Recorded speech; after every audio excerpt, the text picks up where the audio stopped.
Bienvenidos a La Hora del Museo, el podcast del Museo Histórico Nacional. Identidad, cultura, patrimonio y más. Soy Rocío Muñoz y te invito a un encuentro diario con la historia y sus protagonistas.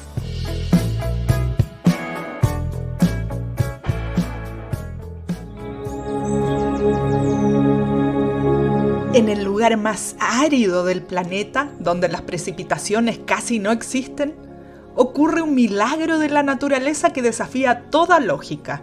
El desierto de Atacama se transforma cada ciertos años en un jardín multicolor cuando las lluvias inusuales despiertan semillas que han permanecido dormidas por décadas.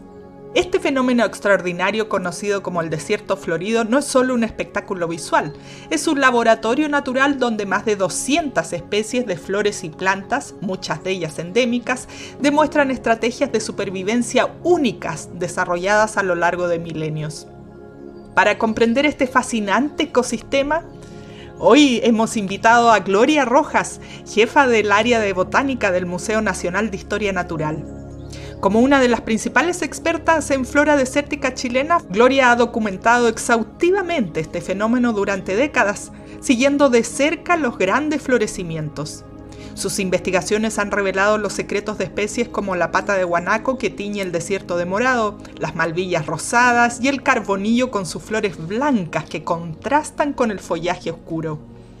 Acompáñanos en este viaje por uno de los espectáculos naturales más impresionantes del mundo, donde la vida encuentra su camino en las condiciones más extremas.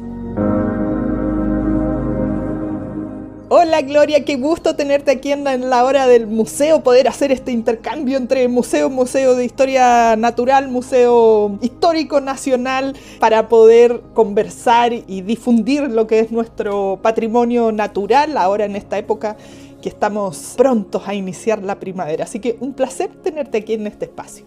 Sí, hola, buenos días. Sí, para mí también fue un gusto esto de poder colaborarnos entre colegas del mismo servicio, porque rara vez sucede que hay esta conexión. Por lo menos a mí no me ha tocado muchas veces colaborar así en una cosa como la que tú estás haciendo. Así que me dio mucho gusto eso. Bueno, esa es la idea, poder dar voz a todos estos equipos fascinantes que trabajan en los museos y que están en un trabajo que a veces no está en las vitrinas que van a ver el público, pero que es sumamente importante.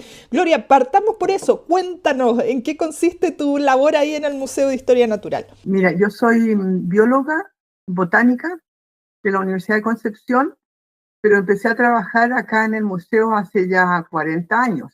Así que soy la senior acá en botánica, soy una persona que ha llevado prácticamente su vida trabajando en el herbario del Museo de Historia Natural y soy curadora e investigadora del área botánica. Y consiste en estudiar la flora nativa, la flora exótica, todo lo que crezca en nuestro país, trato de enterarme y de estudiar. Nos decías el herbario, conversemos de esa colección, de esa área que maneja el museo, ¿de qué se trata?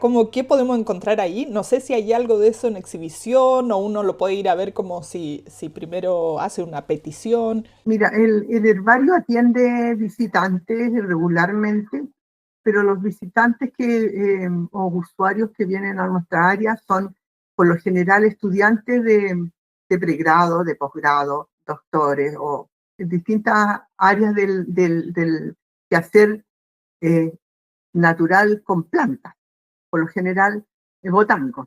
Entonces, y la área que más se atiende es un área que se llama taxonomía sistemática, porque el botánico que viene para acá viene a aclarar nombres de lo que va encontrando en terreno, viene a aclarar sus dudas y muchas veces hacer las revisiones del género, de la familia, de plantas, tal o cual que crezcan en nuestro país. Y entonces nuestro herbario consiste en ser un acervo de carpetas herborizadas de las plantas que crecen en el país, principalmente nativas endémicas. También tenemos introducidas, pero el énfasis es con las endémicas y las nativas a lo largo de todo Chile. ¿Y por qué es importante nuestro herbario? Aunque hay herbarios muy importantes en Chile, como la de la Universidad de Concepción, la Universidad de Chile, pero nuestro herbario tiene los tipos, el mayor número de tipos eh, que son el ejemplar referente de cada especie, están en nuestro herbario. Entonces, tenemos cerca de 6.000 tipos. Entonces, eso lo hace diferente a los otros herbarios. 6.000 tipos, wow. Bueno, y que yo nunca he entrado a un herbario, entonces, a ver, sería como una biblioteca en la que uno encuentra como esta, no sé, por lo más cercano que uno pone una flor a secar en un libro antiguo, por ejemplo. Exactamente, son carpetas de plantas prensadas y secas que están unas sobre otras con su camisa bien presentada, bien conservada, con un timbre de ingreso, con un número de ingreso. Hay una base de datos y ahora se está digitalizando también. ¡Qué increíble! Hay 2 depósitos, uno Ujú. con flora nativa y otro con flora exótica, que son muebles donde están todas estas carpetas con plantas. ¡Qué belleza! Es muy lindo, muy Bueno, y lindo. que ahora se esté digitalizando, me parece increíble que uno pueda acceder a ver esas plantas, esas flores, ya en versión digital. Bueno, y así también se resguarda mejor el original. No es tan lindo como la gente supone ¿Mm? ver una planta herborizada a color como las que Ujú. se usan a color para hacer bandejas y hacer estas cosas. Claro. No, acá las plantas, eh, cuando no son secadas rápidamente, se oxidan, entonces pierden el color Mm. verde, pierden el color de morado de las flores, pero mantienen las características para ser identificada y ser referente de lo que hay en nuestro país. Y así como me imagino que habrán plantas muy antiguas ahí resguardadas también. No sé desde cuándo ni quién habrá sido el primero que empezó a recolectar para llevarlo a este archivo. Sí, bueno, las más antiguas son de Bertero, de 1829, creo, 28, ¡Wow! y la de Gay de 1830 para adelante. O sea, como 200 años.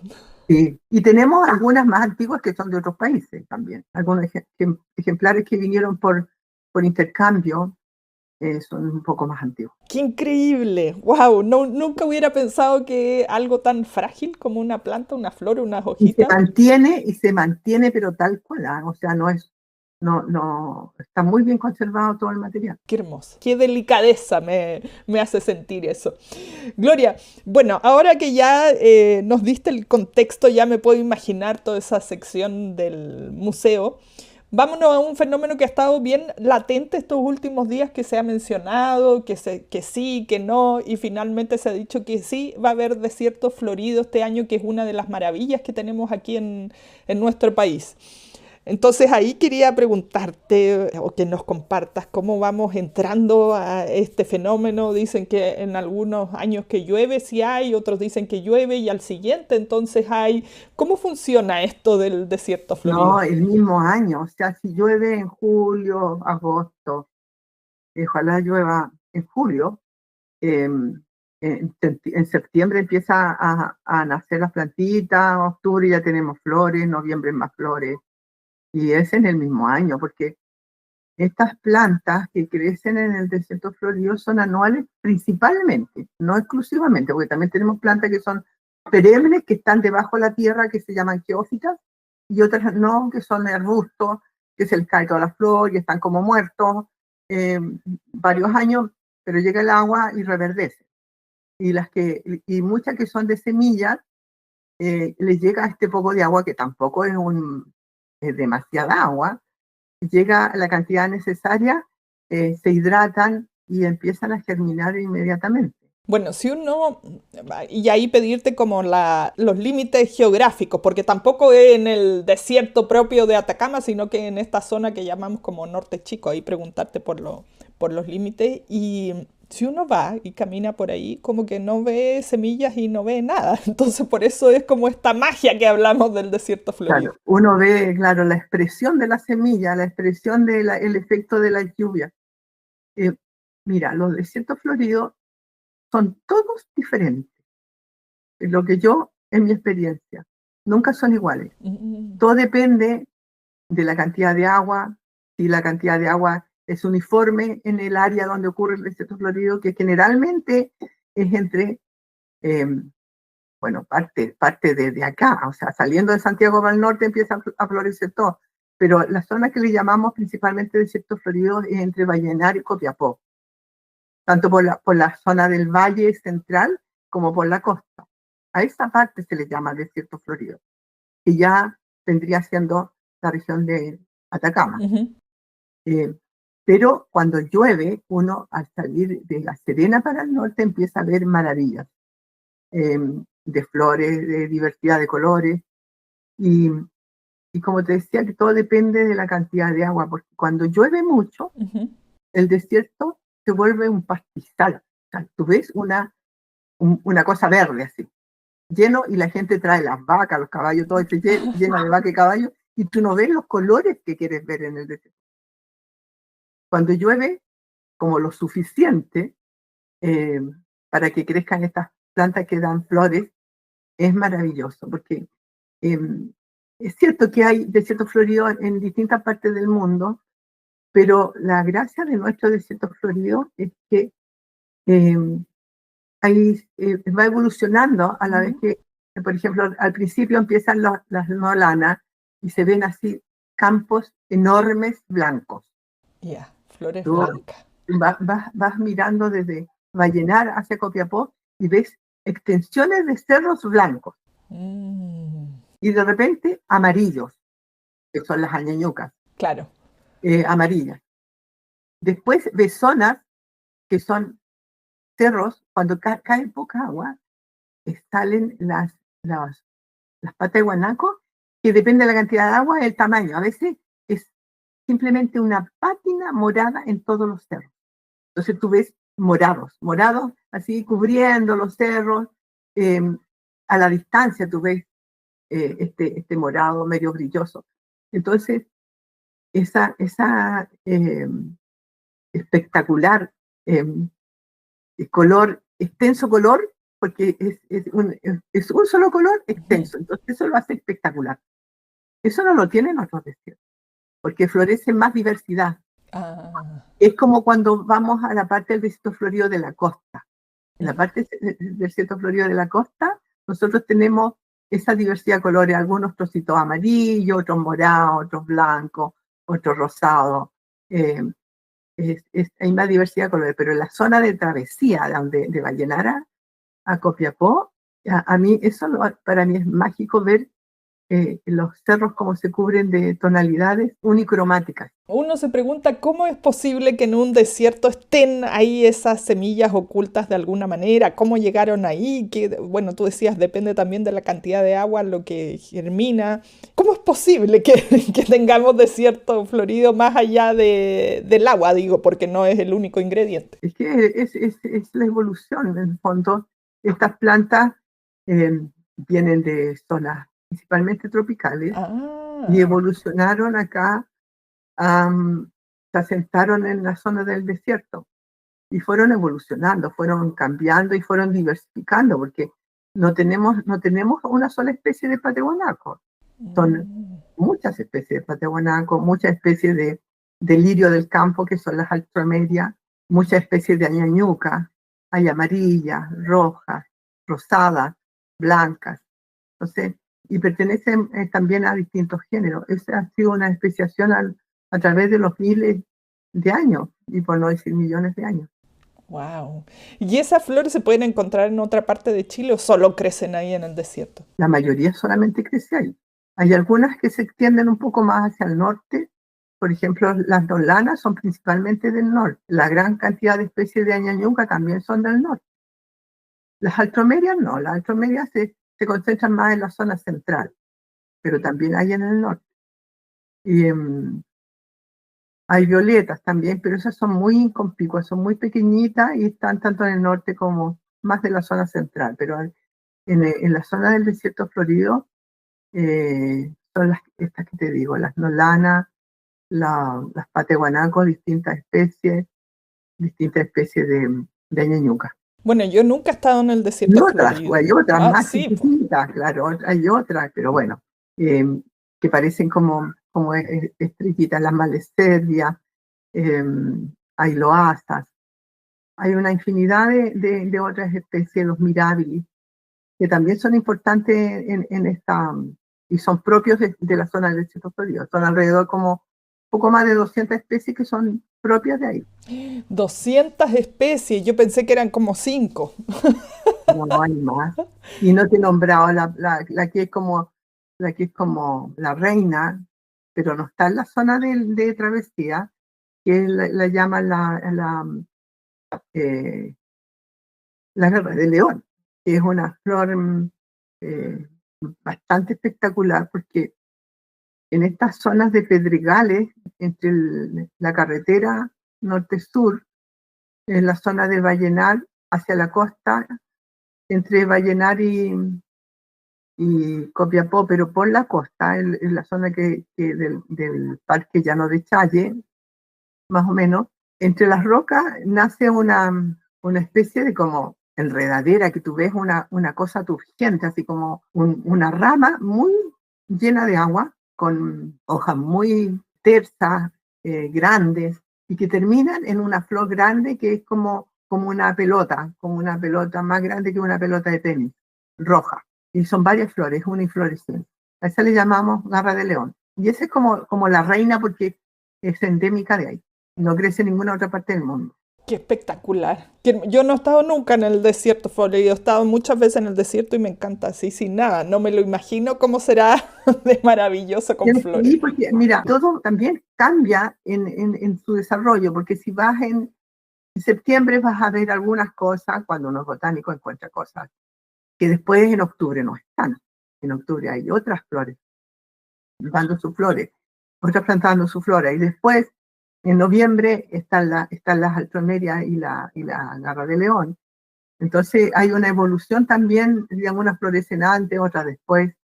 Entonces es realmente bonito. Yo voy varias veces cuando hay desierto florido. Qué maravillosa. De repente estamos tan desconectados con nuestra naturaleza que no tenemos idea cuándo comienza a florecer, ni siquiera en el espacio donde vivimos, ni cuándo se acaba. Pensamos que el 21 de septiembre, que es el inicio, digamos, astronómico de la primavera, ahí justo empiezan a florecer. Y bueno, yo me doy cuenta por el lugar que circulo todos los días que desde julio empiezan a florecer. Sí, ya hay ñañuca floreciendo. Ya hay cosas, hay varias especies que ya están dando flor. Qué increíble, qué hermoso. Y entonces tengo una duda, me da curiosidad porque tú dices, depende del mes, las flores que aparecen. ¿En el mismo lugar florecen otro tipo de especies o es que unas ya mueren o merman? Pero, unas florecen antes, otras florecen después. Por ejemplo, las ñañucas rojas florecen muy temprano. Después puedes encontrar las nolanas. Un poquito pasado más ya las ñañucas amarillas, los instantes. Entonces se van mezclando y van cambiando de fecha. Pero todo depende del calor, de la cantidad de agua. Eh, si suponte tú que ya llovió y va a salir este desierto florido, pero si tenemos un verano muy caluroso en esa zona, o sea, una primavera muy calurosa en esa zona, lógicamente el ciclo de vida va a ser más corto. Entonces va a haber menos expresión de estas flores. Va a durar menos. Claro, porque uno ahí se imagina la delicadeza de una flor con ese sol del desierto, es como que no duraría nada. ¿No? Y hay los huillis, por ejemplo, que son unas geófitas, que son varias especies y son muy, muy lindas. Hay desde blanca, hay de colores fucsias, lilas, y forman estos manchones, no tan grandes como la de los pataguanacos, pero es realmente espectacular. La Zephyra elegans, ¿no? Hay unos celestes así maravillosos. Es todo para recrearse, ir a mirar esto, no solamente para estudiarlo, sino que para recrear la vista y dar gracias que vivimos en este país, porque esto se extiende, esto se extiende hacia más al norte, o sea, si uno continúa de Copiapó hacia Caldera, esto depende de la cantidad de agua, sigue teniendo estos colores. Qué hermoso. He estado ahí, pero no en época de desierto florido, así que lo voy a poner en mi lista de súper pendientes. Gloria, ¿qué da color a las flores, estas flores maravillosas? Yo vuelvo de repente tenemos en nuestra cabeza como una selva tropical o climas tropicales que dan flores así como estoy pensando, no sé, una orquídea. Creemos que de alguna manera ese ambiente, así muy ignorantemente, el que da color a las flores, pero en un desierto donde es todo de un mismo tono, es impresionante que aparezcan estas flores tan coloridas. Ahí ya más en la parte científica, la curiosidad de quien observa y no sabe nada. Son pigmentos propios de las que tienen las plantas para atraer las flores, para atraer a los insectos. Esa es su función. Sí, pero eh, todo esto es una coevolución con los insectos, que es también cuando hay desierto florido, es increíble cómo ve que también aumenta la cantidad de insectos, la cantidad de reptiles. Hay una diversidad de especies de fauna que va asociada a toda esta vegetación exuberante, no muy alta, herbácea que crece. Entonces uno tiene que andar con cuidado de no pisarlo, estos insectos, de no estropearlo. Es un conjunto de vida que se expresa con la lluvia. Eso. Qué hermoso. Claro, no solo son las plantas que florecen, sino, como tú dices, todo esto que empieza ahora a rondar y habitar esa zona que a primera vista, si no llueve, uno no ve nada. Ve piedra o pedacitos de piedra molida, arena. Claro, y ve también zorritos que andan Claro. buscando eh, comer algún reptil, no sé, algún ratoncito. Eh, eh, es muy hermoso, culebritas que andan dando vueltas, eh, muchos aves, muchas Ujú. aves pequeñas también comiendo insectos.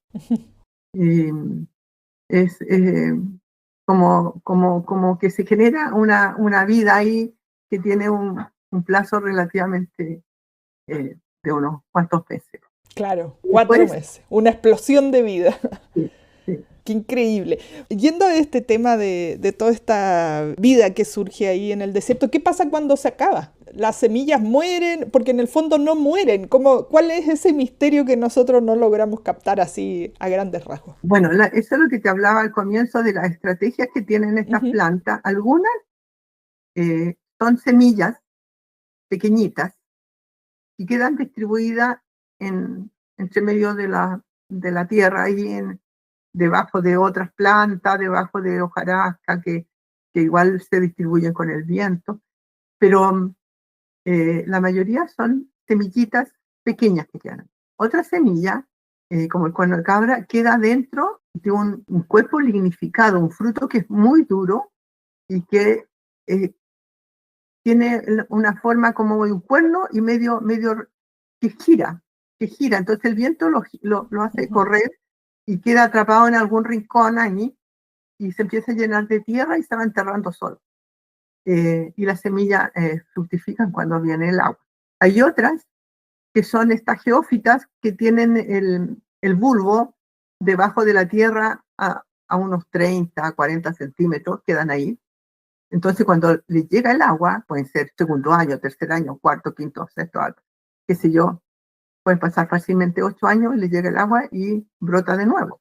Se les llama geófita, pero no solamente son bulbos, sino que también son cormos, que son una especie de raíces que son más duras, porque el bulbo es como la cebolla, el cormo Sí. es otra cosa, se guardan ahí. Otras son arbustos que pierden todas sus hojas, quedan algunos tronquitos, pocos, sobre la tierra y quedan ahí, sobrevive, pero parecen muertos.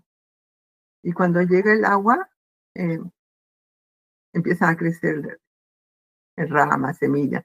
Pero hay una planta que le llaman terciopelo, que es una bignoniácea, que por debajo de la tierra es tiene metros y metros de raíces. Wow.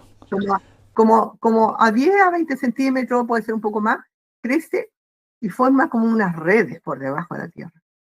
Entonces, en algún punto, cuando llega el agua, sale hacia arriba, es una planta preciosa porque es una flor grande, Hay terciopelo amarillo y otras que son más naranjas y otros que son un rojo muy oscuro que parece un terciopelo así como granate, precioso. Y esa forma realmente un tronco que parece una serpiente por debajo de la tierra. Y de extensiones de metro y metro, o sea, no te hablo 2 metros, 3 metros, sino que 10 metros, 20 metros por debajo de la tierra.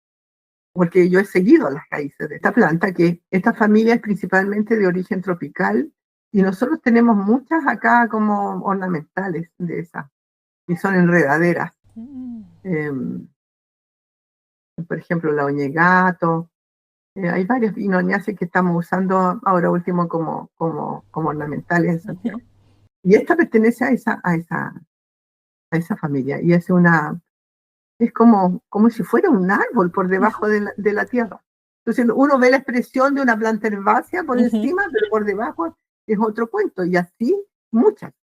Las dioscorias, que también son una enredadera, uno ve una cosa frágil que casi sale sobre la tierra, da su semilla y todo, pero empieza a escarbar y abajo tiene una tremenda raíz gorda, enorme. Qué impresionante, ¿ah? Para poner atención cuando uno está ahí. Sí. Bueno, y tengo entendido que además hay que ir como por lugares señalizados para no estropear las flores y no intervenir en el ambiente. Sí, menos mal que ahora, bueno, siempre los botánicos estuvimos solicitando que se hiciera un parque en la zona del desierto florido, y ahora tenemos el parque con este último gobierno. Afortunadamente se logró ese parque. Hay que ir, qué hermoso. Gloria, aquí tengo otra curiosidad que nos compartas de tu trabajo. Cuando vas a trabajar ahí, supongamos en el desierto florido, ¿cómo es el trabajo en terreno para tomar muestras que van a ir, por ejemplo, al herbario?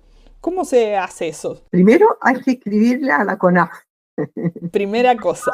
Primera cosa, hay que hacer una especie de proyecto y solicitar a la CONAF permiso para colectar tal o cual cosa. En los lugares que son parques, en otras partes que no son parques, uno tiene un poco más de libertad, pero cada día hay más restricción para colectar, porque no es llegar y ir a cosechar plantas. No se trata de eso, se trata de colectar aquello que no tenemos en el herbario o que sí está abundante, pero si hay un solo ejemplar, imagínate, tenemos ahora varias especies que están con peligro crítico. No necesariamente los del desierto florido, pero no se puede ir a colectar así sin un respaldo. Uno tiene que ir con un respaldo, con una solicitud, con colaboración con los que están a cargo de los parques, y ahí poder colectarlo. Bueno, uno recoge la planta, yo la pongo generalmente en uno de estos libros de acta y la guardo. Después, cuando llego donde estoy alojada, se pone entre diarios, y eso es entre diarios, entre cartones, y los cartones se prensan con una especie de tablitas que tenemos para poder amarrarla y que queden planas. Y eso a todo sol o con una estufa que tira aire caliente. Wow, a todo sol.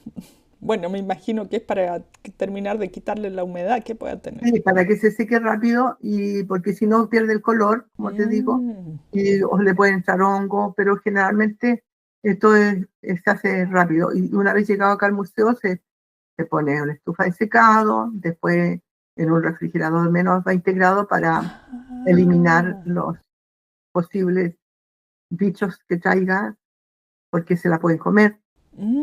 Y entonces hay todo un proceso de, de recolección y después de trabajo antes de entrar al herbario, a formar parte del herbario. Wow, bueno, me imagino que hay que investigarla. Claro, hay que buscar literatura para saber qué nombre tiene, qué sé yo, a qué familia pertenece. Por lo general, los botánicos, uno mira una planta y sabe a qué familia pertenece, a qué género. Pero después viene la parte de saber qué especie. Bueno, todo ese otro proceso que ya se hace in situ en el laboratorio, en el Y museo. mucha lupa, tal vez microscopio. Qué lindo, me encanta. No he podido ver nunca tampoco una planta en el microscopio o con lupa, que uno se maravillaría más todavía de este mundo de No, las tienes que flores. mirar cualquier cosa bajo el microscopio, es sorprendente, un pedazo de insecto o un pedazo de planta, cualquier cosa, te va a sorprender. Se abre un nuevo mundo ahí. Sí. Gloria, ¿qué pasa si uno, a propósito de las advertencias de lo que no hay que hacer ahora que estos meses va a haber desierto florido?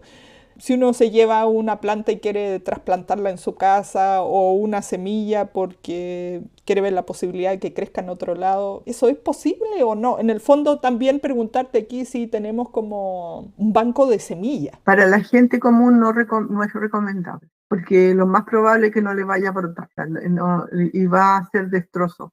Ujú.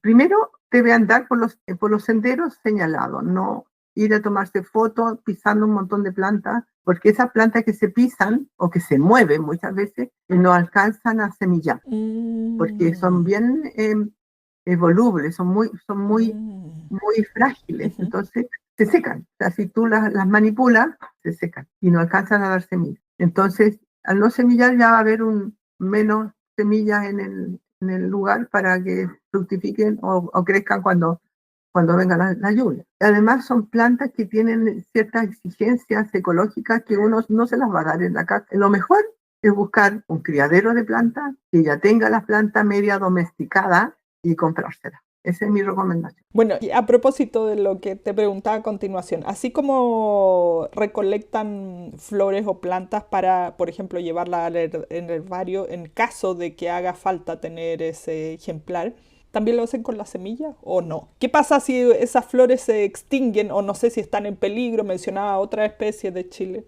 Hay un banco de semillas, porque yo no saco nada con recolectar semillas.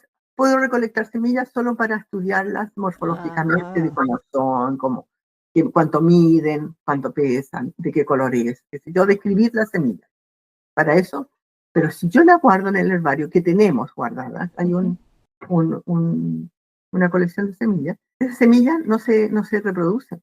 Primero porque se pasan por este refrigerador menos 20 grados que mata todo. O sea, no son para reproducir, son para hacer comparaciones morfológicas entre las especies. Y otras personas colectan semillas, pero son personas que están autorizadas. Por ejemplo, el banco de semillas de línea de La Serena, entrando por La Serena para allá, para el Valle del Elqui, ahí hay un banco de semillas enorme y ellos tienen proyectos de tener este banco de semillas, que son semillas que se guardan viables a una temperatura adecuada, Mm. le hacen todo un tratamiento que yo desconozco para que no tengan bichos y no se las coman, y las guardan y pueden permanecer ahí muchos años. Mm. Entonces, ellos tienen un acervo genético para cuando se acabe este mundo y Ujú. podamos nosotros hacer uso de aquellas semillas, porque son proyectos también internacionales con Ujú. otros lugares del mundo.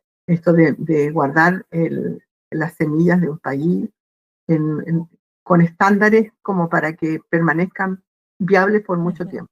Pero eso no lo hacemos nosotros. Mm. Nuestras semillas están muertas. Nuestras semillas son solamente para estudios de Estudio. taxonomía o morfología. Qué interesante todo este mundo. Bueno, a medida que nos cuentas más cosas, más curiosidad me da de saber todo esto. Gloria, se nos ha pasado rapidísimo el tiempo. Para terminar, ¿ya se viene de hecho el desierto florido? Sí, de hecho ya está medio verde. He visto fotos que está empezando a salir las plántulas y sí vamos a tener desierto. Pero no sé si vamos a tener un desierto verde Ujú. o un desierto de colores. Ah. Sí, colores por ahí entre medio, pero ojalá que tengamos un desierto florido como corresponde, porque ahora último también está lloviendo. Entonces, yo creo que hacer un poco más extenso, tal vez si se continúa el clima como está, así cayendo gotas, pero a mí, como te digo, me gustan esos desiertos floridos que se expresan los colores, no que se sale pasto. Entonces, todavía no sé, ¿Qué va a pasar? pero de que va a haber cosas con flores, sí. Bueno, para estar atento ahí, poder ir a disfrutar esta maravilla, como tú decías, que nos da nuestro país. Gloria, muchísimas gracias por esta conversación, por toda esta aclaración de dudas y por compartir tus conocimientos. De nada, cuando gusten. Gracias a ti. Chao, chao. Esto fue La Hora del Museo, un encuentro cotidiano con nuestra historia, el podcast del Museo Histórico Nacional.